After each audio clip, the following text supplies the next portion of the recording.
I want to thank Sinn Féin for the opportunity to speak on this, and I welcome the progress made in the talks. However, I deplore the fact that I was watching television last night and that people with disability had to appeal in such a manner on a television programme, and that's just one example, as you well know, from different programmes on the radio, appealing to us to implement the rights that they're entitled to. Now, I know that you've inherited the situation, and I've often paid tribute to your heart is in the right place. But one despairs after a while making the same speeches over and over again. And so if I look at this, and I look at where did all of this start in relation to the division and the people working directly for the health executive, where did it all start? And of course it started back where we started to commodify the caring services, and the PDs took that to a whole new level, and we talked about products.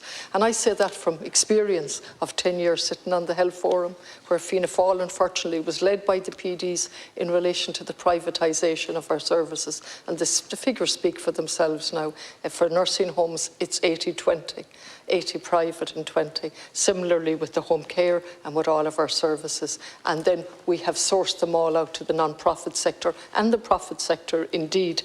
And so when I look at this and I say, what am I going to say again? How does one keep doing this? And as usual, I remind myself that I'm earning a good salary and I have a privilege and use my voice. And I start to look at the reports. And so the latest report, and we have so many of them, haven't we? We've had the Indicon, and we're all waiting for the cost of disability payment, the most basic thing that should have been brought in with the budget, and it wasn't brought in.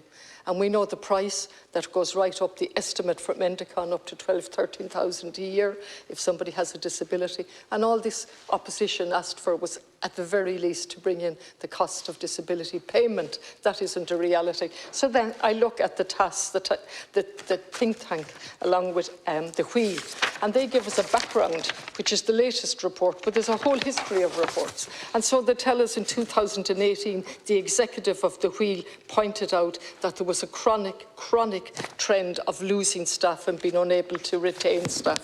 Then we go forward to June 19, and we have the report called Breaking Point, why investment is needed now to ensure the sustainability of quality services for children and families, which was commissioned by Bernardo's and set out. Then we go to May 21 and force a report authored by Brian Harvey entitled A New Systemic Funding Model, the Voluntary and Community Sector. They outline the problems, they outline what's happening, and they put that government on notice. And I'm only going forward now from 18. I could go back if I had a longer time. Forward to this report, 23. 2 years later, 2023, the perpetuation of the two-tier pay and resource allocation and the effect on staffing. And they clearly set out the effect on staffing, the low morale, the constant lack of staff. That's on the staff. Can you imagine then, Minister, what it's doing in terms of services on the ground? And in Galway, the amount of people that have come into my office in relation to just at their wits' end in relation to no services, no respite and so on. So this report was produced earlier this year, and there are very, very practical recommendations. I haven't heard you or any minister refer to them, whether you've taken them on board. And so if I just look even at the conclusions, policy recommendations, which is very important, policy recommendations, 14 of them. You know what number 14 is? Raise the status of the sector by recognising within policy that without this sector, the voluntary and community sector, without it, the state would be unable to deliver necessary service to the most vulnerable populations.